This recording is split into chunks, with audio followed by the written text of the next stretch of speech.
Well, welcome to the 2019 Visionary Women Awards on the eve of International Women's Day. Yes. I'm Angela Nazarian, and I'm the co-founder of Visionary Women. Thank you. International Women's Day means different things to different people. But the global focus is on the celebration of the inspiring role of women around the world who are securing women's rights and building more just communities. But for me personally, Women's Day is a day that I get to express my love and gratitude towards the women in my tribe. And it starts from right here. It starts from right here. I want to thank each and every member who's here, who's given of their time and resources, who has built up this to become such a thriving community. We can't do it without you. Thank you so much.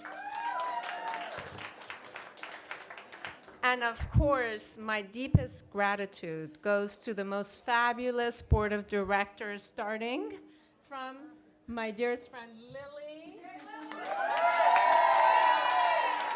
and our co-founder, and our president, Shelley Reed, and our brilliant board. This is going to be Lena, and we're missing Angela. Thank you. So, I'm so lucky that I get to surround myself with the most inspiring and brilliant women. Really, thank you so much. Around 4 years ago, when Lily and I were conspiring to launch Visionary Women, we asked ourselves what we really wanted to see in a nonprofit that we're starting up from scratch. We wanted to build a community of women based on the values of generosity, learning, and women supporting each other. We wanted to attract women who are dynamic, who are leaders in their own fields, who care to make a change in the world, who are bold, Miss Bold right there, but as important, who also want to have fun. So yes, absolutely. And that is the soul and DNA of this organization. And we're so proud that in such a short time, we've become such a thriving community. It was also 4 years ago, right at the start of Visionary Women, that I had gone to France to speak at a conference, a Women's Forum conference. And at that time, I just really stumbled upon the fact that Cartier was a sponsor for a Women's Forum, and they were having this incredible session where these women, young women entrepreneurs from all over the world were pitching their startups. And you get to vote for them, and the winners get supported by Cartier. And I have to tell you, I was so taken by that pitch session that I took out my program, I circled Cartier, I circled one other woman that I thought had the most fabulous pitch, and I told myself that I really hope that at some point Cartier becomes our sponsor, right? So all roads lead to Visionary Women. And 6 months later, Cartier was our sponsor. Call it, yes. Call it synchronicity, call it magic. I don't know what happens, but things come our way. So I want to tell you about one of the pitches that I heard, which I think brings to light what Cartier really does. First of all, Cartier's women's initiatives gives funding and support to female entrepreneurs that are starting up socially impactful businesses around the world. So I really had a chance to meet Rithaka. She's a spirited young woman from Africa that she talked about how she wanted to recycle plastic bags and make them into solar-powered school bags that could charge up during the day, and at night you could use it as a nightlight for those kids who have no electricity in villages. This is incredible. I was blown away by it. So, believe it or not, just a few months ago, I asked Cartier what happened to Rithaka. So, with Cartier's help, Rithaka has now distributed 10,000 reusable school bags to children in 6 countries on the African continent. And in 2016, she was named Forbes 30 Under 30 in Africa.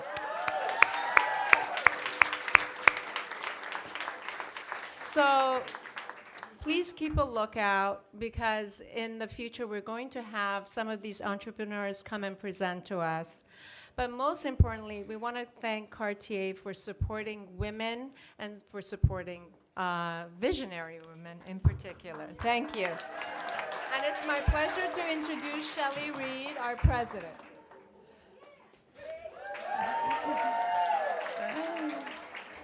Well, good evening, and thank you, Angela, and thank you to our incredible board. And I think what you have just witnessed is not only the demonstration of change agents and incredible, strong-willed, smart, determined women, but what you've witnessed in Lily and Angela is the ability to manifest a vision, and that's really quite visionary.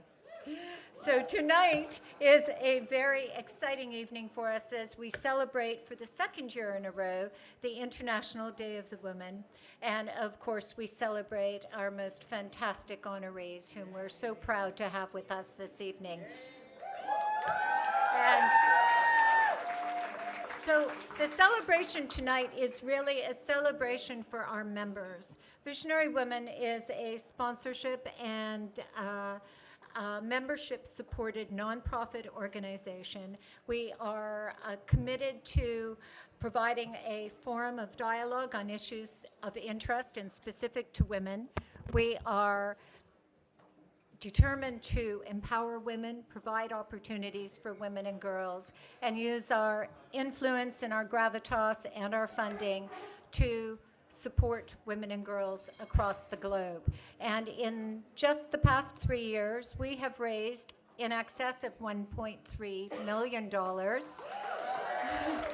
which has allowed us to support a broad spectrum of organizations and initiatives across the globe and nationally. So for each member who is present in the audience tonight, what I really want you to know is that your voices are being heard and you are making an impact. So, before we start our program, I'd first of all like to thank our media partner, the Wall Street Journal, who has been with us since virtually the beginning of Visionary Women, and we are so very indebted and grateful to you for your support and your continuing support of Visionary Women. Of course, Angela recognized and thanked Cartier. This will be the 3rd Visionary Women event that Cartier has sponsored for us, and we're very, very proud to be part of the Cartier family. We also want to thank our volunteer team, headed by Malaya, Angela, and Pierre Klein, and of course our under 35 team. We would also like to thank our new friends at Only Roses in Beverly Hills, who have provided all of the tabletop, and of course to Red Car Winery, which has graciously provided the wine for us this evening, the delicious wine, I might add, and to our fellow visionary member, Allison Kroll. And we would also like to thank Casa Amigos and their team that are here. And finally, of course, to Spago and to Holstein Water, who are so very, very good to us. So, tonight we have an incredible program, and it is my pleasure to be able to introduce Gina Loring. Gina has returned to perform her spoken word poetry for us again this year. And for those of you who are familiar with Gina's work, you know that she is this alchemist of taking socio-political issues and turning them into art. She has performed as a guest artist at the American Embassy under the Obama administration, and she has performed her poetry and music in over 10 countries and has been commissioned to write poetry for both Quincy Jones and Prince. And yes, pretty impressive, huh? And finally, in addition to her performance engagements, Gina teaches poetry workshops with teens and youth transitioning out of sex trafficking. Please welcome Gina Loring.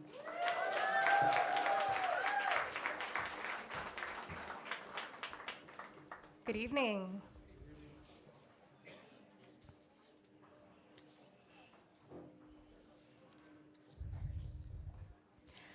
I was having one of those days when the world feels thick, and memories I wish I could forget are front and center, hanging heavy in the air like cement on my chest. I was having one of those days when just being alive feels like a chore, when getting up and out the door is too much. So I prayed. I got down on my knees, and my grandmother's grandmother began to speak to me. She said, "Listen, you are a meteor shower, meant for more than you could even begin to imagine. You are made of light, limitless like the wind, regal as the tallest oak that ever stood." She said, "Hear me good. You are a shooting star, not for the concrete and traffic, smog and city streets. You are meant for the sky, not the broken promises of this world, the sharp tongues and shameless actions, cold-blooded, compassionless coercion on every other corner. No, you are the moon. For only those who survive the darkest night live to tell the story of the stars, who live and live and live to be reborn into their own greatness again and again, getting wiser with every year. Be grateful for time. Growing older is a luxury. Ask Anne Frank, ask Trayvon Martin. You're alive, girl, alive, alive on purpose for a purpose. You are here. Through every low moment you've lived through, you are here, breathing. Nothing is strong enough to put out the light you got within, that galaxy living in your chest. Baby girl, I'll say it again. You are a shooting star made of magic. Never forget, God spoke you into existence, dreamt you into a body, blessed the planet with your presence. You ain't nobody's to claim. You belong to the earth. Your breath, your heart, your spirit lives in the music moving somewhere behind the sun, singing songs of solidarity with the wind, weightless. For queens carry only themselves, no baggage, no heavy hearts. Freedom is yours alone, but you got to claim your throne. Walk steady in your skin. You are the answered prayers of your kin. The ancestors rejoice at your very existence. You are the open road we could never travel, the limitless midnight of our dreams, divinely designed for a destiny you cannot even imagine. I want you to imagine. Somewhere off the coast of West Africa, 7 generations ago, they knew a girl child would be born many moons in the future who would be a gift unto the world. They knew you were coming. They knew you were coming. Don't you see?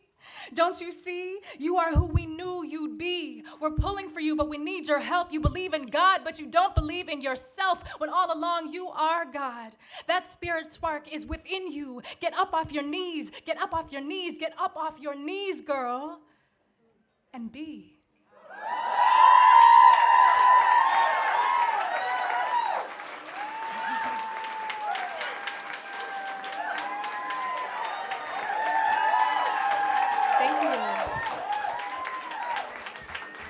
So thank you so much for having me. I have one more piece that I'm going to share with you this evening. This is called Somewhere There Is a Poem. Somewhere there is a poem. Somewhere coiled around my love, but somber like the breeze on a cloudy day on the edge of sound. Within the crevice between rationale and emotion, huddled beneath the sound of laughter is a poem.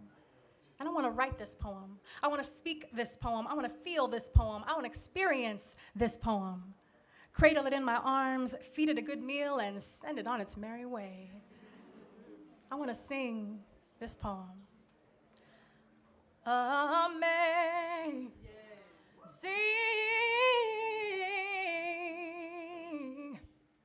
grace,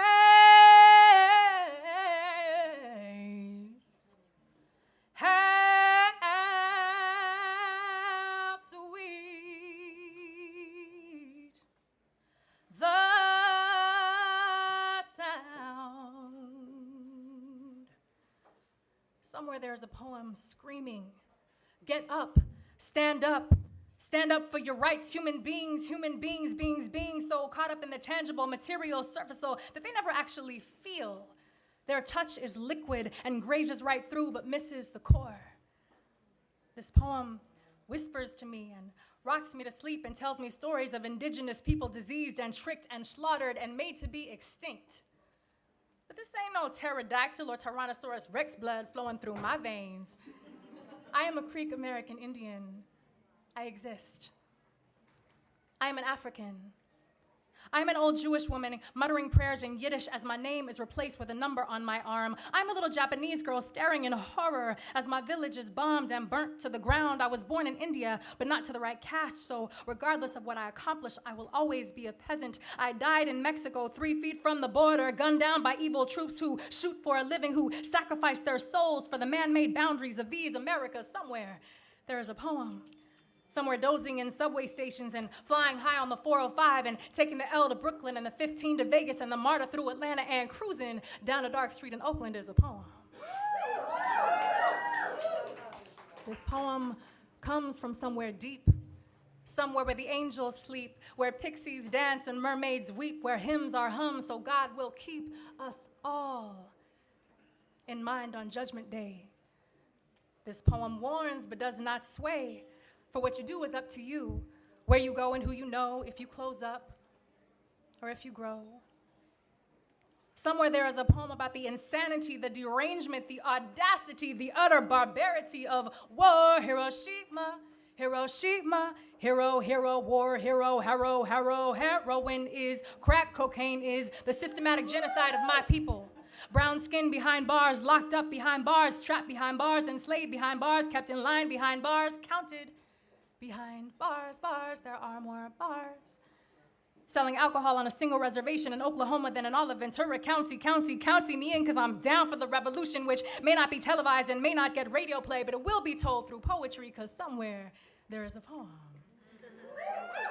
This poem speaks to me and draws me in like an amusement park to a kid. I want to freak this poem and dream this poem and share it with y'all. Hold up. I just did.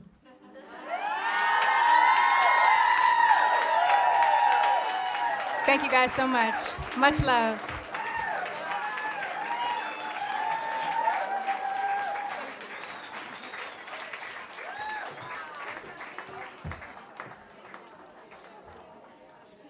Wow. Gina Loring. Whoa! So I have the great honor of introducing tonight Maria Bello. And for many of you know, Maria began her career as an activist at university, studying women's rights and worked at the Women's Law Project in Philadelphia. She was voted one of Variety magazine's most powerful women in Hollywood for her activism on behalf of women in Darfur. In 1998, Maria traveled to Kosovo during the war to interview women about genocide and sexual violence against them. She has lobbied to Congress to organize the first ever hearing on rape as a weapon of war.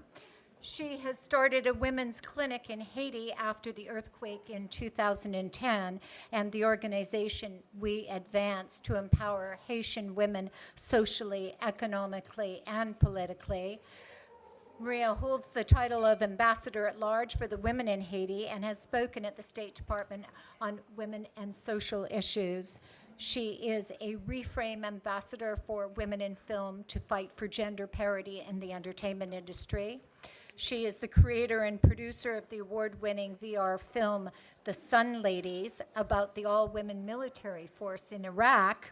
And currently, she is producing the film, The Woman King for TriStar, starring Viola Davis, based on the true story of the Amazons of Dahomey in Africa.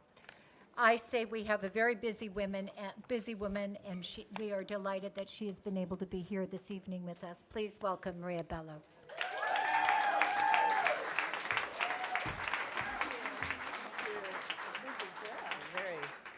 Hiya. Wow.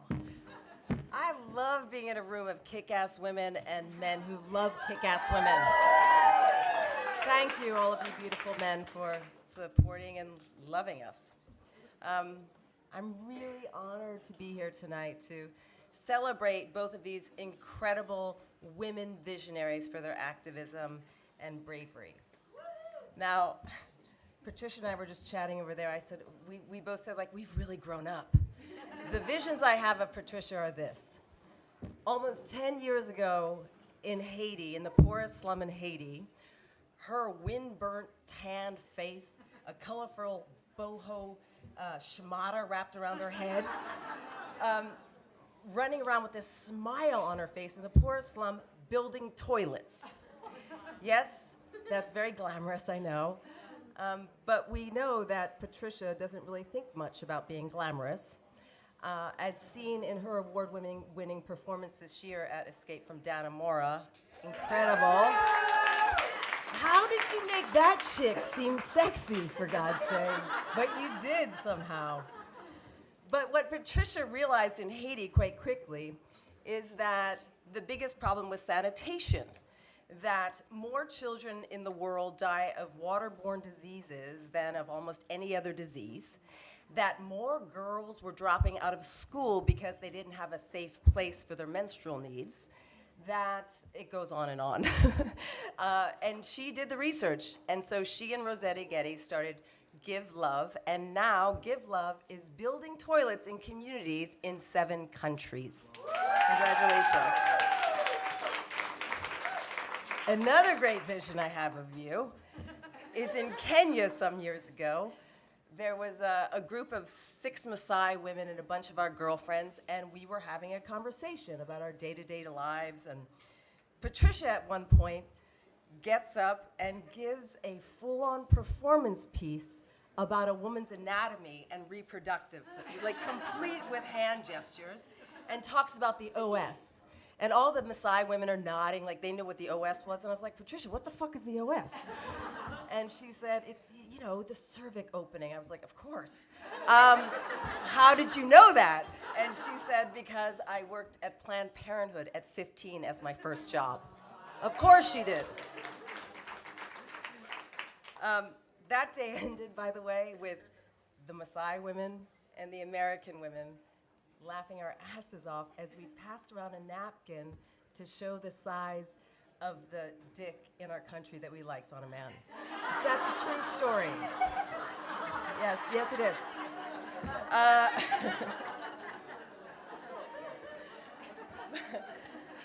Patricia has always been an activist. So have you, girl. I look at both of you and your astounding family, and it must have something to do with your mom and your dad, and really appreciate it. She's been an outspoken advocate for women's rights, for LGBTQ rights, and for human rights in general. At her Academy Awards acceptance speech in 2015, I'm sure you all remember this, she didn't gush about herself like the usual thing is. She talked about equal pay for women. That's what she talked about. She has walked the halls of Congress and the UN talking about the issue of equal pay and the rape kit backlog. And she continues to fight to make this world a more beautiful place. She never stops. She never gives up. And she still finds time to make art of her life, which is something I really appreciate about people, especially in this world that we're in, this sort of activist world. We forget sometimes, like, we have a life. We have, like, a family. She's really good at that. She's like an amazing sister, amazing friend, a mother, a great cook, a great entertainer, a great homemaker, because she loves it. No one can ever really put you in a box, because she is truly one of a kind. So I'm really, really honored to be on this journey with you. And I know you're all honored to know her and be inspired by her. I'd like to invite to the stage my pal, Patricia Arquette.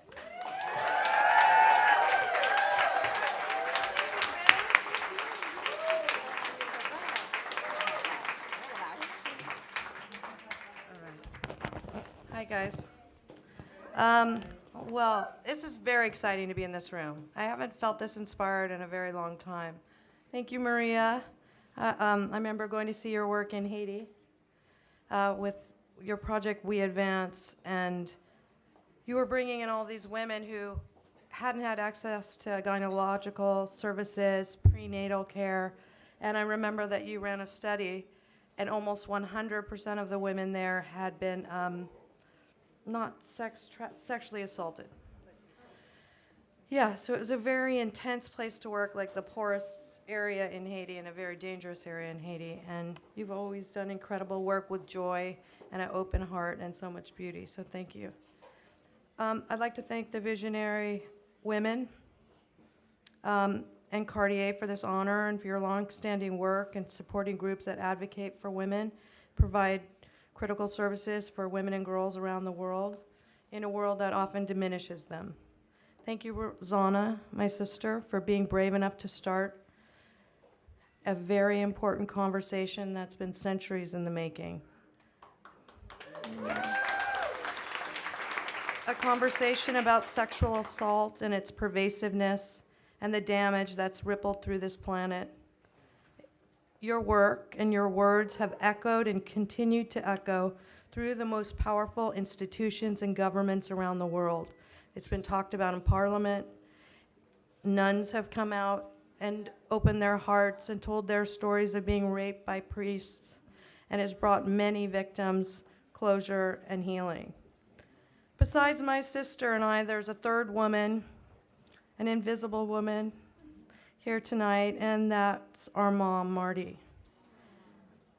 I'm an activist, and that began with my parents, particularly my mother. She was a civil rights and anti-war activist. She was a poetess, yes, and an academic, but her life's work was giving very low-cost therapeutic services to the marginalized. They say that behind every great man, there's a great woman, and my mom was that woman. She ceded her dreams to support my dad and to raise her kids. She never had full economic independence to decide for herself the life that she wanted. And I wasn't raised to be a feminist. I became an accidental feminist. Somehow, along the way, I tripped over life lessons that brought me here. I recall a couple of critical moments in my life observing my mom that showed me the pitfalls and subconscious bias of being a woman in the world and the pervading power struggle.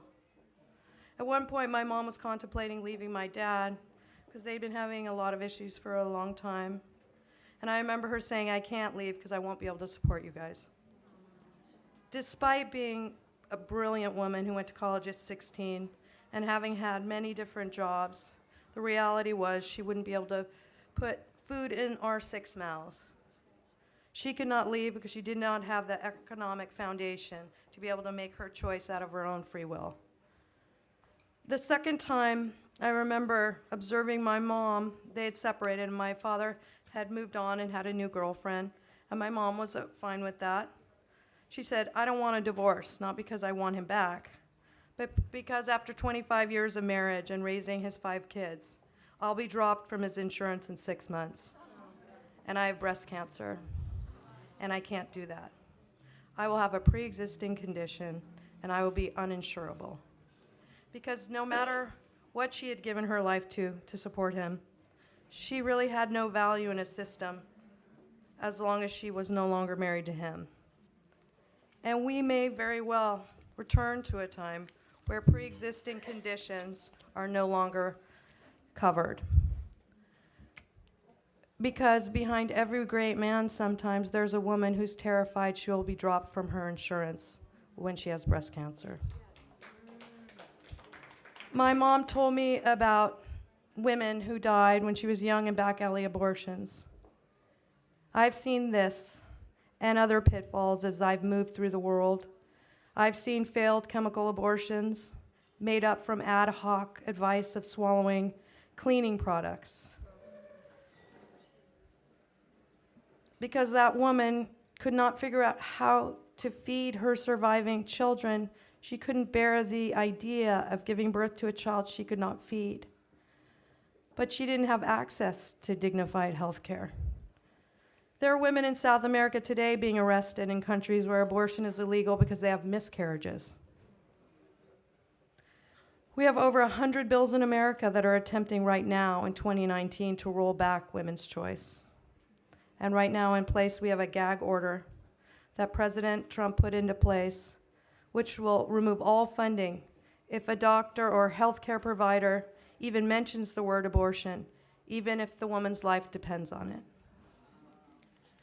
I work in improved sanitation and the protection of water resources with our NGO GiveLove.org because we're coming to a time of great water scarcity. Waterless sanitation systems will become critical in the coming years. We're working in areas that they haven't had water for the last few years. And the women there cannot afford to purchase water or to carry it for 30 miles to just flush it down a drain. We know other countries that there are countless studies that women and girls will be disproportionately impacted by climate change and the economic burden of that. The little water they have, they need to drink, wash, and grow crops.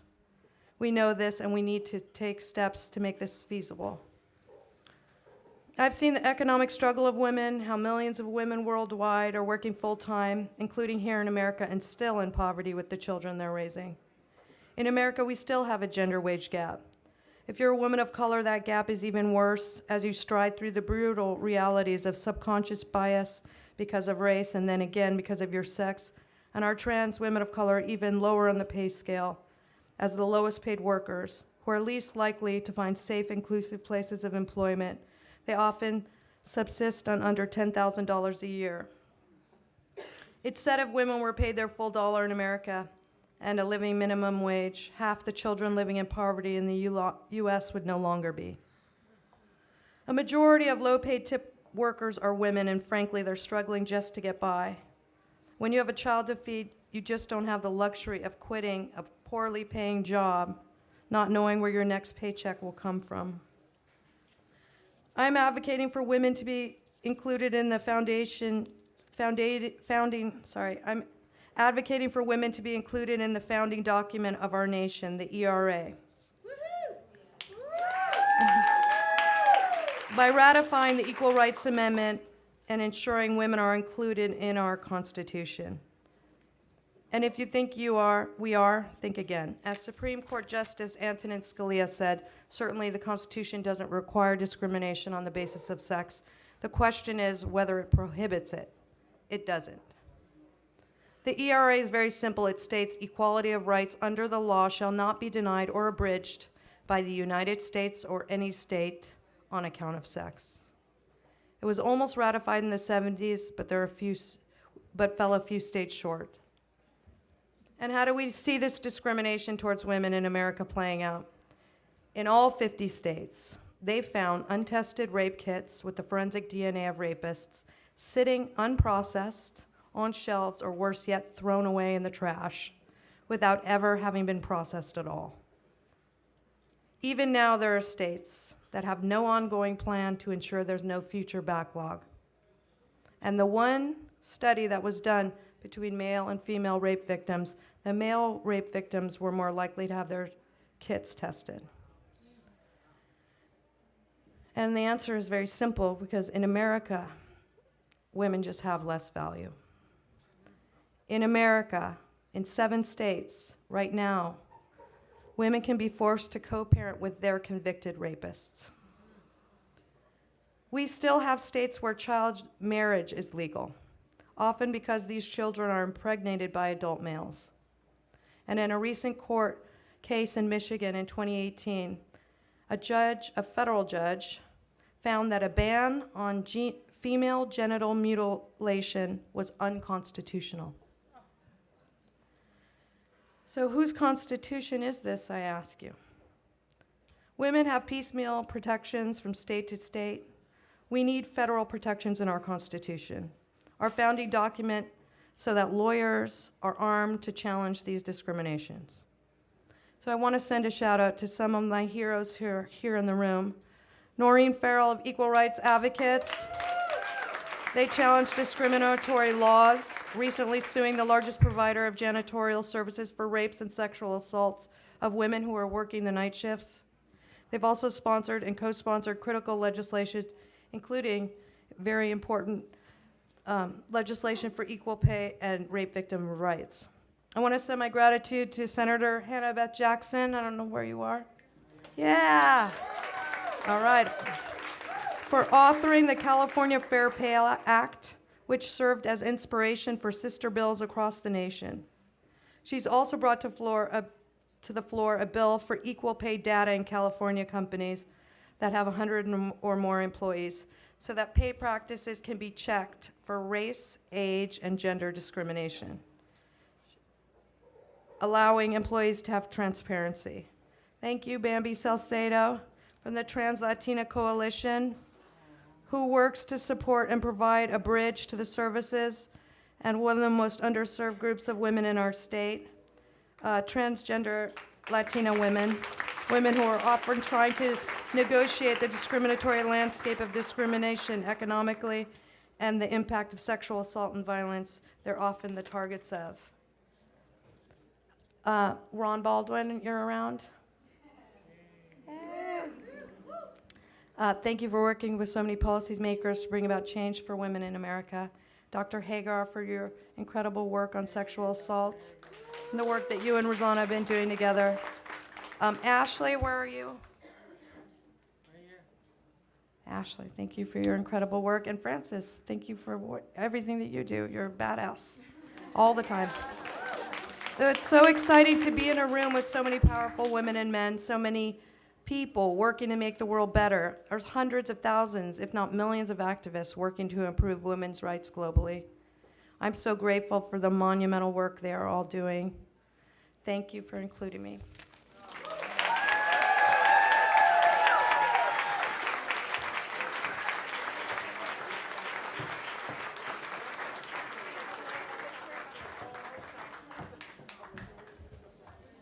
We're still here. Photo We never op. got this one. Visionary Patricia Arquette, everyone.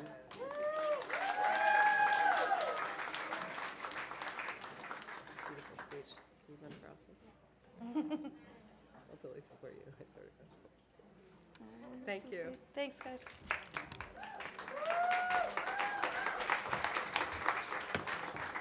A visionary woman, Patricia Arquette.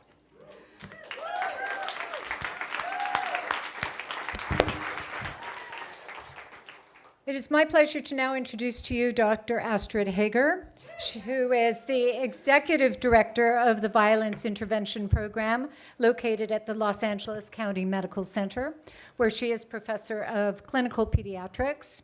The clinic provides multidisciplinary services and advocacy for all victims of family violence and sexual assault for children in foster care.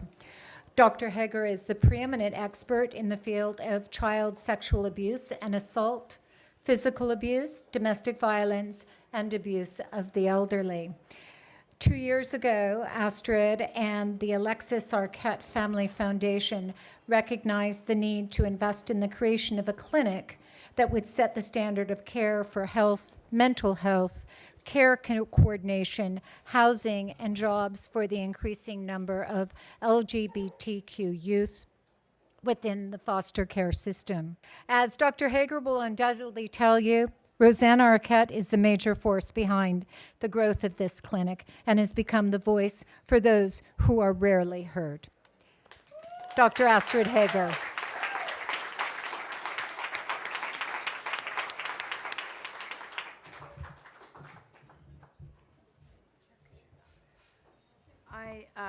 I am thrilled to be here, and I thank the women in this room. It's just awe-inspiring.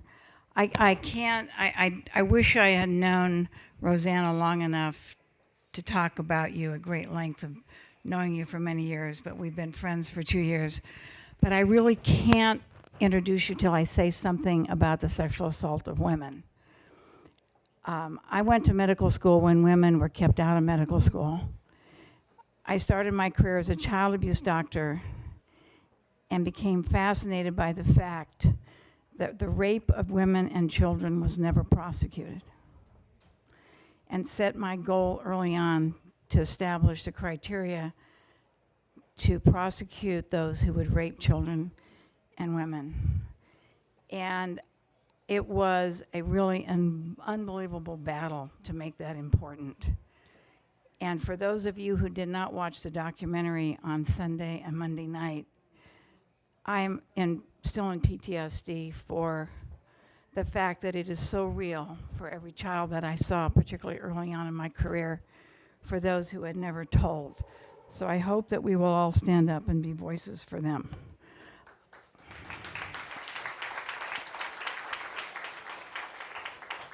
So actually, I am here because I am blessed with a friend like Rosanna, but I'm actually really here because of the third Arquette sister, Alexis.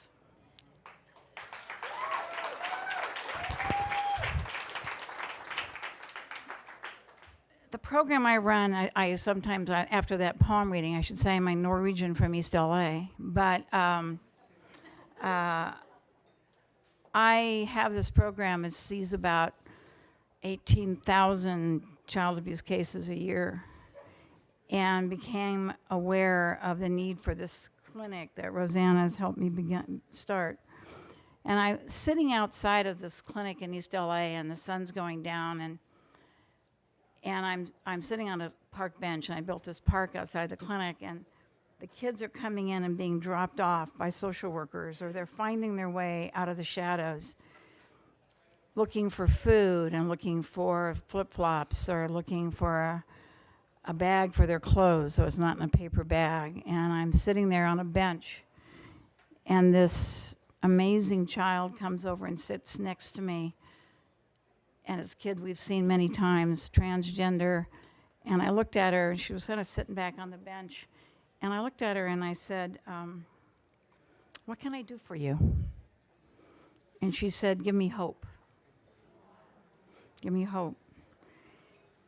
And I will tell you that that became possible because I felt hopeless and alone. And I did a public lecture.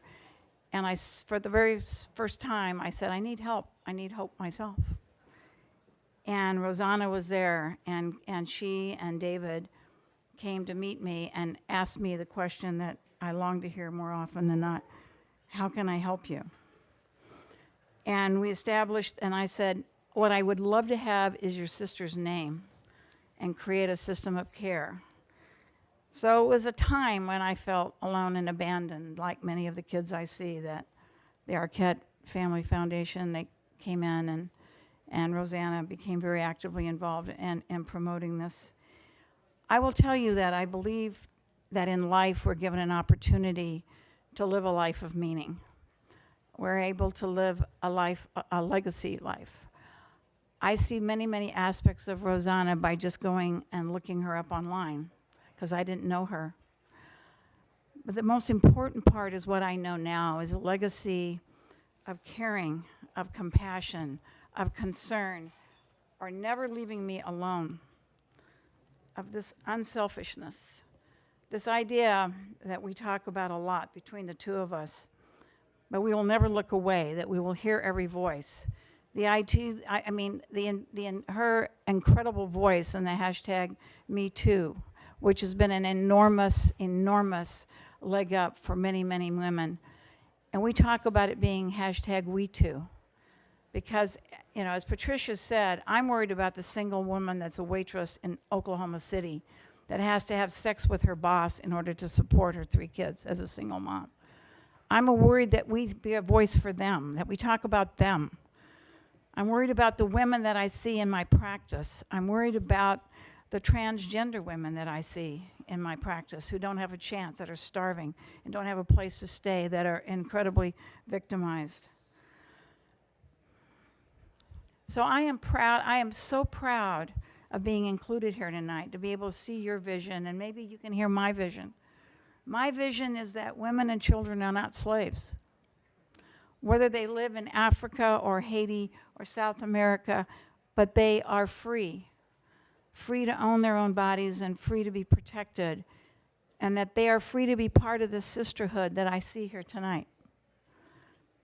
I am also proud to be part of the sisterhood, and I would love to be part of a sisterhood that included Rosanna Arquette and Patricia and Alexis.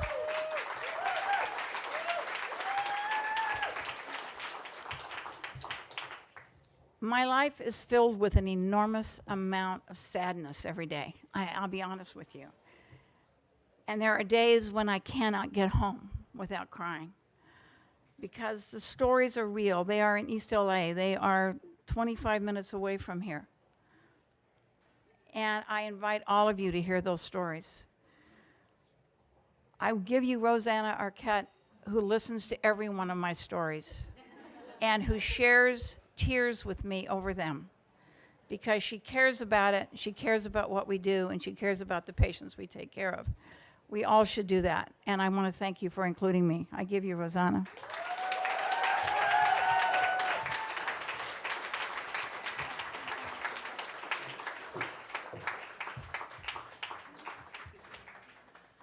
Wow. No, don't fall. Oh my gosh. Thank you so much, everybody, for this extraordinary evening. Thank you for Patricia. I love you, and I'm here kind of blown away by everybody and moved. And Patricia said such extraordinary, beautifully written, and I just want to thank that sisterhood is not only the relationship between biological sisters, though it is that, and I'm proud to be here with you today, Patricia, and all the work you do in the world and on film. You're really making a difference in the world, and I honor you for that. It's also a feeling of kinship with and closeness to other women, all women. That's the second definition that I want to talk about today. I've thought a lot about sisterhood, and in this last year and a half, during which many women have bonded as sisters over advocating for other women. I've seen the word in action, and many of us have lived our lives as women who are trying to break the glass ceiling and help other women do the same. We have always worked to ensure that women are safe in the workplace and can soar and accomplish their dreams. But in the past almost 2 years, we have also shared our stories of discrimination, assault, abuse, rape, and harassment, openly and publicly for the first time. And we have had each other's backs as we have done so. Me Too has become We Too, to borrow a term from my dear friend Dr. Astrid Hagar, and sister in activism. Oh my gosh, I can't even see anymore, guys. Oh my God, where's my light? What happened? Oh my gosh, I've lost the light. No, here it is. Yeah, what happened to it was like it moved or something. It has been an astonishing moment, and I never thought I would see this in my lifetime, but it's also been difficult. And society tends not to welcome the truth, particularly when it comes from women, but it has been so beautiful to witness the way women have stepped up for each other. When bad things happen to you, you really do. Thank you. Thank you, Ben. Thank you. Oh my gosh, thank you, Bambi. Thank you, Bambi. Oh my, now I can see. When bad things happen to you, you really do learn in such a profound and stark way who the members of your tribe are, and you see with sometimes painful clarity the people who show up for you and the people who don't. So many women in this room have shown up for me. You know who you are. You're my girls, my sisters, my tribe, and I love you, and I could not have gotten through this time without you. We love you. Yeah, I love you. I have emerged from it all with a new understanding of sisterhood and its meaning, and more importantly, its obligations. Sisterhood is a choice and not always an easy one. It's about choosing to care for other women and making their well-being as important as your own. Sometimes it means sacrifice or judgment or being ostracized. It means holding space for each other in our darkest, hardest times. It means elevating each other after other and respecting each other, empathizing with each other, and supporting each other, even when we disagree, as we inevitably will sometimes. Above all, it means accepting each other as flawed and beautifully human. Sisterhood is love.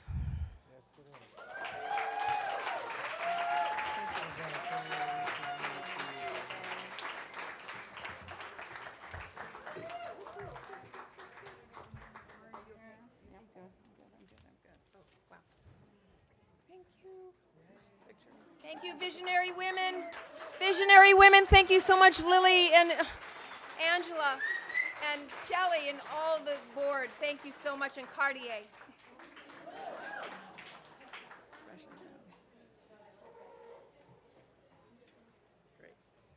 I'm going to go right behind you. Thank you, Shelley. So, first of all, a big round of applause to our honorees. We are so proud to be able to welcome Patricia and Rosanna to the Visionary Women family and sisterhood. And we are delighted to give them the 2019 Visionary Women Award. I would like to, we have a little bit of surprise. May I please ask California State Senator Hannah Beth Jackson to come to the stage? Yeah. And Patricia, where are you? Thank you. And Noreen Farrell?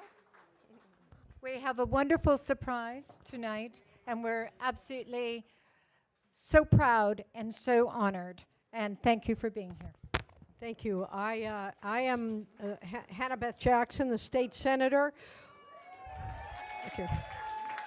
who listened to Patricia Arquette in 2015, her moment in front of 4 billion people, not talk about her, but talk about the need for equal pay. And it was that moment that lit the match that had been simmering for me for only 35 years. And 2 days later, we introduced an equal pay bill that was passed almost by unanimous support because of her power, her persuasion, her commitment, her determination, her passion. And today, there are 41 other states in this country that have followed the lead and have presented their own equal pay bills in 41 other states, thanks to Patricia Arquette and Noreen Farrell. So thank you, Patricia. That was an amazing moment that I call the bill my 35-year overnight success. But it was your words that actually literally lit that match. And since then, there's another Arquette, Rosanna Arquette, who stepped forward to talk about sexual assault and sexual harassment in the workplace and its impact on the ability of women of all shapes and sizes, all dreams, all aspirations, all potentials, to suffer through the kind of indignity, the humiliation, and the lessening of our power as a result of sexual harassment in the workplace and throughout our lives. The courage of these two women clearly demonstrate that sisterhood is not only love, sisterhood is powerful. And so, I'd like to ask Noreen to join us. Noreen Farrell leads the equal rights advocates that helped us get this legislation passed. It is my delight, my honor, my privilege to honor these extraordinary sisters, these extraordinary two women, with certificates of recognition from the California State Senate, where we are now 10 women strong, and more to come, because it is our time, and with the leadership of women like the Arquette sisters and you here and the visionary women who will not take no for an answer, we will prevail. And as Ruth Bader Ginsburg says, there will be a point where we will have equality, and that will be when there are 9 on the U.S. Supreme Court.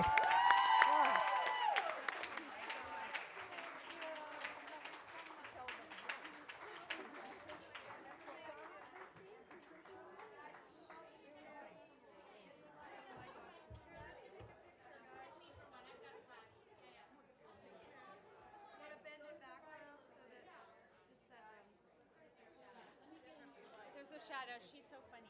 She's like looking out for us. No Shadow.